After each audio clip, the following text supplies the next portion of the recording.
medicina. Um gênio, infelizmente já falecido, Dr. Laser, foi o primeiro cara que inventou a prova tipo teste, mostrou que a prova tipo teste funcionava fantasticamente no C100, e foi o cara que colocou, entre as várias matérias, o famoso teste de nível mental. Tanto é que quando depois tiraram o teste de nível mental, ele ficou enfurecido, ele escreveu artigos a respeito disso, por uma razão muito simples. Agora eu vou explicar para vocês uma coisa interessantíssima, que naquela época me pediram sigilo porque era considerado um segredo. Mas hoje deixou de ser um segredo, por quê? Porque naquela época se achava que inteligência fosse um fator genético, como a cor dos olhos. Se eu faço um teste de nível mental, e o coitado tem um nível mental baixo, ele fica desanimado, porque ele nunca vai... Não é verdade. Hoje nós sabemos que inteligência, talento e vocação são qualidades aprendidas. As neurociências já mostraram isso. Você vai dizer, o que é um teste de nível mental? Eu vou dar um exemplo. Por exemplo, todo mundo já viu testes desse tipo. Aqui, por exemplo, eu tenho 9 quadradinhos, só que um deles está faltando. Eu tenho que descobrir nos 5 de baixo qual é o correto. Olhando, examinando um pouco, e você deve estar conseguindo ver isso na sua tela, você vê que nos 9 quadradinhos, dentro dele tem 9 quadradozinhos e 3 elementos, o triângulo, a bolinha e a cruzinha. E esses elementos estão em posições diferentes em cada um deles. Provavelmente a resposta certa qual que é? Aquela na qual os 3 elementos estão em posições que não foram ocupadas nos 8 anteriores. Vamos começar, por exemplo, com o triângulo. Se eu pegar a resposta genérica, o triângulo pode estar em qualquer lugar. Agora, se eu olhar lá em cima, no quadradinho superior à esquerda, eu noto que o quadradinho superior à esquerda já está tomado. Portanto, eu posso, na resposta, dizer, bom, com certeza, na resposta, eu não vou ter o quadradinho superior à esquerda. Então, o que eu faço? Vamos ver no próximo. O quadradinho inferior à direita também já está tomado, então eu posso eliminá-lo. O quadradinho inferior à esquerda também já está tomado e eu posso eliminá-lo. O quadradinho superior à direita, elimina. O do centro à esquerda, elimina. O do centro à direita, elimina. O quadradinho que está à direita, elimina. O quadradinho que está embaixo, elimina. Obviamente, a resposta tem que ter o quê? Um triângulo no qual esteja ocupando o quadradinho superior. Isso já permite, se você olhar embaixo, eliminar 3 das opções. Você vai dizer, bom, agora vou escolher entre 2. Isso no exame é fundamental, essa história de eliminar o que não pode, porque de repente faltou tempo, vou chutar. Se você já eliminou 3, você aumentou a sua chance no chute enormemente. Agora você tem uma chance em 2 em vez de ter uma chance em 5. Agora, você notou que olhar para a cruzinha não vai adiantar nada, porque a cruzinha está exatamente na mesma posição nas 2 opções. Então eu devo olhar para a bolinha. Na hora que eu olho para a bolinha, eu percebo o quê?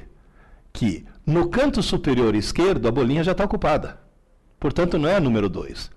E só para checar, olhando o centro inferior, eu vejo que a bolinha não está em nenhuma dessas posições. Portanto, a opção correta é essa. Eu demorei mais ou menos 2 minutos para resolver isso. Só que eu estou falando e estou explicando. Na hora de fazer um teste, se você demorar mais que 30 segundos para achar a resposta, você já está bobeando. Então, na realidade, esse teste mede, digamos assim, a velocidade do raciocínio e, no fundo, a inteligência. O que faziam naquele computador, aquele velho computador no qual eu comecei a programar aquela coisa gigantesca? Eles faziam simulações dizendo, por exemplo, se eliminar a importância de alguma das matérias. Por exemplo, matemática é menos importante. Quem teria sido aprovado? Geografia é mais importante. Quem teria sido aprovado? E eles tomaram um susto. Porque eles descobriram que se todas as matérias tivessem peso 0, mas fosse apenas o nível mental, o exame decisivo para escolher os candidatos escolhidos seriam, com raríssimas exceções, praticamente os mesmos. E nesse momento eles chegaram a uma conclusão que os assustou. Quem passa num vestibular difícil, quem passa num concurso difícil, não é quem sabe mais. É quem é mais inteligente. Você vai dizer, agora, o que eu faço? Simples.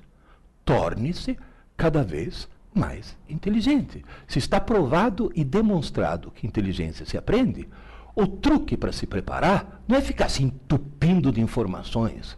O truque é ter atividades que te tornem cada vez mais inteligente. Se você fizer o gráfico do QI de uma pessoa e o número de pessoas, na vertical você colocar o número de pessoas que têm um certo QI, e na horizontal você colocar as pessoas que têm esse QI, você vai notar que existem poucas pessoas que têm um QI muito baixo. Algumas delas até têm que internar. Existem poucas pessoas que têm um QI muito alto. Essas têm que internar mesmo. Agora, existe uma grande faixa que nós vamos chamar de faixa da normalidade, que está entre justamente esses dois extremos.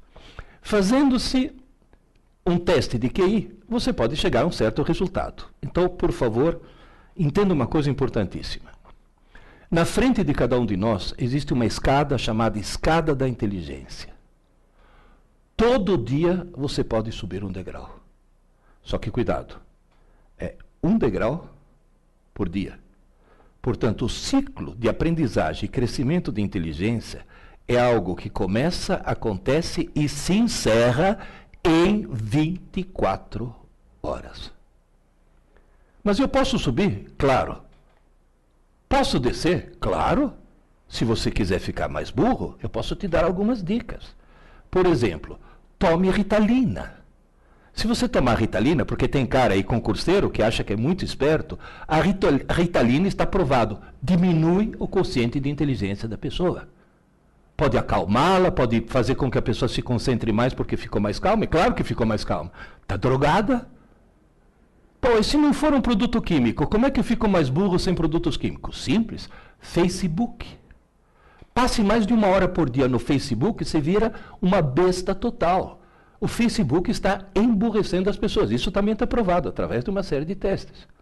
Ô, professor, e como é que eu faço para saber se eu subi a escada? Bom, se você fizer um teste de QI hoje, e outro daqui a uma semana, provavelmente você não vai notar diferença nenhuma. Mas se você fizer o que eu vou te aconselhar a fazer, o teste hoje e um teste, por exemplo, daqui a 1 ano, você vai notar daqui a 1 ano que você está com QI mais elevado, portanto você está subindo realmente essa escada. A coisa é extremamente simples. Inteligência se aprende. A cada dia que passa, você pode ficar cada vez mais inteligente. Tem gente que diz, mas por que no Brasil as coisas não funcionam como deveriam funcionar? Se eu fizer um teste de QI na humanidade, em geral, por definição, o QI médio da humanidade foi atribuído ao QI médio da humanidade o valor 100. Tem que falar, se eu tiver QI 100, eu sou normal? Não, você é médio. Se você tiver QI 100, você é mais inteligente que metade da humanidade. Mas sinto muito, você é mais burro que a outra metade. E se você quiser realmente ter sucesso num concurso, num vestibular, trate de subir a escada. O problema é subir a escada. Se fizeram por amostragem um teste de QI na população da Inglaterra, obteve-se o valor 100. Isso mostra o quê? Que os ingleses são normais. Aí fizeram um teste de QI na população do Japão. Deu 113. Agora, cuidado. O cérebro de um japonês, biologicamente, é idêntico ao cérebro de um inglês. Portanto, se a população média do Japão tem um QI tão mais elevado que o da Inglaterra, isso mostra o quê? O sistema educacional japonês faz subir a escada mais do que o sistema inglês. Ou seja, a inteligência se aprende. E os japoneses aprendem mais que os ingleses porque têm um sistema educacional muito mais eficiente. Por amostragem, fizeram um teste de QI na população do Brasil. O resultado foi catastrófico. O QI médio de 87. 87 é caso limítrofe. O que nós podemos concluir daí? O sistema educacional brasileiro faz descer a escada. Faz desaprender inteligência. Nós temos aqui nesse país um potencial fantástico, uma juventude maravilhosa que está sendo imbecilizada literalmente por um sistema educacional completamente equivocado. E você que está se preparando para um vestibular ou para um concurso, provavelmente, mas muito provavelmente, você foi vítima desse gigantesco equívoco. E está na hora de mudar um pouco esse equívoco. Você foi vítima de um equívoco terrível. Mas está na hora de melhorar as coisas. Você vai dizer, qual é esse equívoco? Uma jornalista estava me entrevistando, falou, lá em Londrina, ô professor Pierre, por que o sistema educacional brasileiro é um dos piores do mundo?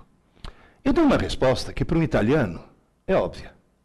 Descobri que para os brasileiros não. Porque tem duas palavras que em italiano significam coisas diferentes, mas que em português o pessoal acha que são sinônimos.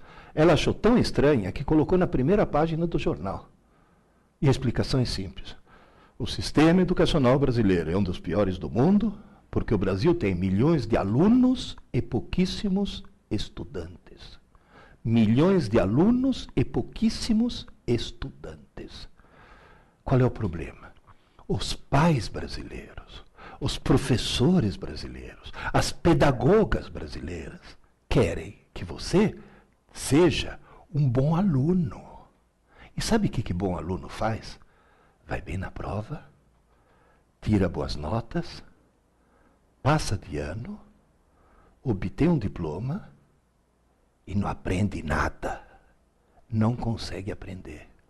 Gente, eu dei aula num cursinho em São Paulo, onde eu tive mais de 100 mil alunos, vindos das melhores e mais caras escolas dessa cidade. Chegavam para mim no cursinho, mentalmente virgens, sem saber absolutamente nada. Passaram direto. Por quê? Porque no Brasil a gente confunde aluno com estudante. Bom aluno não passa no vestibular. Bom aluno não passa num concurso. Quem passa num vestibular ou num concurso é bom estudante. Mas, professor, qual é a diferença? Um aluno é alguém que assiste às aulas. Ser aluno é a coisa mais fácil do mundo. Entra num curso qualquer, se matricula, encosta teu bumbum numa cadeira, pronto, você vira um aluno. Agora, estudante não. Estudante é alguém que estuda. Ué, mas se eu estou assistindo a aula e não estou estudando, este é um outro equívoco terrível. É uma das armadilhas mais terríveis que existe. Quem está assistindo às aulas não está estudando. Assistir às aulas não é estudar. E todo mundo cai nessa armadilha. Na faculdade eu estudo à noite. Você assiste aula à noite. Meu filho lá na escola estuda de manhã. Não, seu filho de manhã não estuda. Seu filho de manhã está assistindo às aulas. Vocês vão dizer, mas não é a mesma coisa, não. Assistir às aulas é um processo coletivo e passivo. Numa aula expositiva, o aluno ouve, vê e entende, mas é passivo. E outra coisa, normalmente numa aula tem um professor e vários alunos. Quando os alunos são pequenininhos, é uma professora para 12 alunos. Depois cresceram mais, é uma professora para 30. Depois é um professor para 50. Eu, no cursinho, eu dava aula para 200 alunos. Numa boa. Mas já eram adolescentes. Já eram gente adolescente ou até adultos. Então é um processo coletivo e passivo. Agora, pensa um pouco. Qual é o oposto de coletivo? É solitário, individual. Qual é o oposto de passivo? Ativo. Estudar, justamente, é um ato individual e ativo. Agora eu vou fazer uma pausa, porque essa é a parte mais importante que vocês têm que entender. Gente, ninguém está estudando se não estiver sozinho.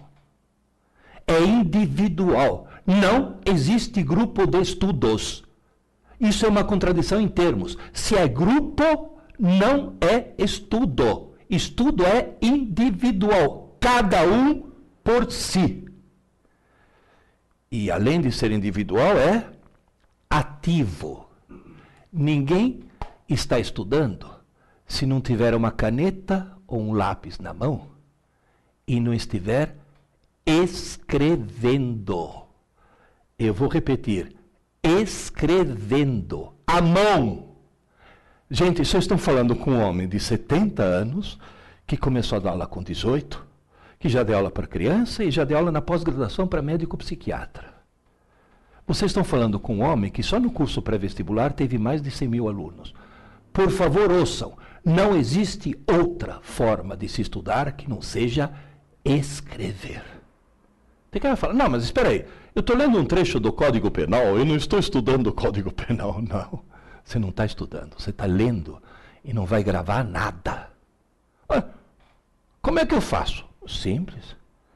Pega o texto, pega uma caneta, ou um lápis, um papel, e vai lendo. Tudo que for importante, escreva. É importante? Escreva. Tem que falar, como é que eu sei o que é importante? Simples. Faz de conta, na hora de escrever, que você está preparando uma cola. Na hora de preparar uma cola, surge lá de dentro um poder de síntese que você desconhecia. Tanto é que quem prepara a cola bem feita não precisa puxar, porque só o ato já funciona. E agora, cuidado por uma outra coisa importantíssima. Eu falei escrever, eu não falei digitar. Se você escrever, vai para o teu HD. Se você digitar, vai para o HD do computador. E na hora de fazer um vestibular, um concurso, o computador que você leva é esse. Ah, mas isso está provado cientificamente ou é uma opinião sua? Não, não é opinião minha. Está provado cientificamente. Agora vai. 5 minutos, já que eu sou químico e físico, 5 minutos de química e física. A molécula que vocês veem à esquerda é uma molécula de glicose que foi alterada. Um dos grupos hidroxila foi substituído por flúor 18. Flúor 18 é um isótopo radioativo que decai para oxigênio 18, emitindo um neutrino e um pósitron, ou seja, um elétron positivo. O que é um elétron positivo? É o elétron da antimatéria. Toda vez que um elétron positivo da antimatéria encontra um elétron negativo da matéria, os dois se aniquilam, desaparecem. Nessa altura, Lavoisier dá 3 voltas no túmulo. A matéria desaparece e surgem 2 pulsos de energia, 2 raios gama que saem um para cada lado. O que eu faço? Como o maior combustível do cérebro é açúcar, eu dou para o cidadão açúcar, uma solução de açúcar, água com açúcar, só que com esse açúcar. E coloco o cidadão exatamente no centro de um detector circular de raios gama. A região do cérebro que mais consome açúcar vai produzir mais esses pares de raios gama, que como não chegam exatamente no mesmo instante, a diferença de tempo permite localizar de onde partiram. E a quantidade de aniquilações que acontecem permite determinar quanto açúcar aquela região do cérebro está consumindo. Ou seja, eu quase que consigo fotografar o pensamento. Por exemplo, nesse exato momento, agora, vocês estão me ouvindo. Se vocês estão me ouvindo, no hemisfério esquerdo do teu cérebro, nessa posição mais ou menos, na região de Wernicke, está acendendo. Eu que estou falando está acendendo mais na frente, a região de Broca. Se você está de olhos abertos olhando, está acendendo aqui o lobo occipital. E se você está pensando, obviamente, acende o lobo pré-frontal. Você vai dizer, mas dá para perceber, inclusive dá para responder perguntas. Por exemplo, tem muitos que me perguntam, posso estudar assistindo TV? Não. Posso estudar com o computador ligado? Não. Posso estudar ouvindo música? Sim. Nessa altura a pessoa fala, como assim? Veja bem, se você pegar um cérebro em repouso, aquela figura lá embaixo, você está notando que o vermelho, a maior atividade, acontece no lobo occipital, que é justamente o cara está de olhos abertos, está processando a imagem. Se você estiver estudando, usando só linguagem, português e matemática, que são as 2 linguagens, acende somente o lado esquerdo. E se você estiver ouvindo música, acende só o lado direito. Agora, veja bem, se você estiver estudando em silêncio, o lado esquerdo está trabalhando a toda. O lado direito não tem o que fazer, fica enchendo o saco. Então você está lá, olha, porque as placas tectônicas, olha a borboleta azul. É o lado direito enchendo. Então o que você faz? Liga uma música e mantém o lado direito ocupado enquanto o lado esquerdo está estudando. Mas cuidado, quando eu falei liga uma música, nessa música não pode ter ninguém cantando no idioma que você conheça. Porque se você conhecer o idioma, invade o lado esquerdo e a letra da música atrapalha aquilo que você está estudando. Está bem claro isso? Ah, eu quero ouvir rock com um vocalista. Ótimo. Tem ótimas bandas de rock húngaro. Porque nenhum húngaro entende que outro húngaro está falando. E note uma coisa interessante, esse PET, né, o Positron Emission Tomography, é tão sofisticado que se você está ouvindo jazz, acende aqui. Se você está ouvindo Mozart, acende aqui. Ou seja, são regiões do cérebro diferentes que foram treinadas de forma diferente para ouvir tipos de músicas diferentes. Agora, se você estiver ouvindo funk, não acende absolutamente nada, porque não há necessidade de cérebro para ouvir funk. Isso já é um outro problema. Agora, essas experiências todas mostram uma coisa interessantíssima. Quanto mais regiões do cérebro você acender, mais chance você tem de gravar alguma coisa. Moral da história. Se você escrever, por exemplo, BA, manuscrito, um monte de regiões no teu córtex motor se acendem. Se você simplesmente digitar não acende quase nada. Digitar não serve. Você tem que escrever. Escrever e muito. Teve um amigo meu, professor. Me ajuda aí. Falei, o que foi? Estou me preparando para um concurso público, estou estudando 14 horas por dia, estou me matando de estudar, e não rende, chega no fim do assunto, já esqueci o começo. Onde estou errando? Falei, bom, primeiro erro é estudar 14 horas por dia. Só um louco faz isso. Nenhum cérebro humano consegue transformar 14 horas de informação em 14 horas de conhecimento. Portanto, o trouxa que estuda 14 horas por dia está jogando fora um monte de seu tempo. Mas eu falei, bom, vou fazer uma coisa, eu vou na tua casa, vou ver como é que você está estudando. Fui na casa dele. Falei, querido, você não está estudando 14 horas por dia, você está jogando na lata do lixo 14 horas do teu dia. Por quê? Você só está lendo. Mas ler não é estudar? Eu falei, não. Tanto é que tem cara tão trouxa que faz curso de leitura dinâmica só para jogar seu tempo fora mais depressa, porque ler não é estudar. Estudar é escrever. Aí ele falou para mim, mas eu escrevo. Eu falei, deixa eu ver o caderno. Caderno, Pierre, é coisa do passado. Agora eu estou anotando tudo no meu notebook. Eu falei, isso, seu trouxa. Manda agora teu notebook e fazer exame no teu lugar. Eu peguei o notebook dele, joguei no lixo, suavemente, porque ele ia pegar de volta. Entreguei um lápis, falei, escreva. E me mandou um e-mail. Pierre, você mudou minha vida. Tudo que estava no notebook, eu passei por caderno. Incrível. Agora eu não consigo mais esquecer as coisas. Note que ele não falou agora eu consigo lembrar, agora eu não consigo mais esquecer. Portanto, queridas e queridos, não tenha preguiça de escrever. E mais uma coisa, hein? Ler numa tela que emite luz não dá nem 30% da retenção do que ler em papel que reflete luz. Portanto, se você tiver um texto interessante na internet para ser estudado, imprima. Duas vantagens. Uma, ler em papel é muito melhor, mas é melhor mesmo. Tem vários estudos que mostram isso. E outra, se está em papel, você vai poder ao lado fazer anotações. Cuidado, eu falei escrever, não falei sublinhar, hein? Sublinhar não adianta nada. Tem que escrever. Mas isso é perda de tempo. Tudo bem, então continua perdendo 14 horas por dia. Continua jogando na lata do lixo 14 horas do teu dia. Não adianta nada, não adianta absolutamente nada. As pessoas no Brasil não sabem estudar.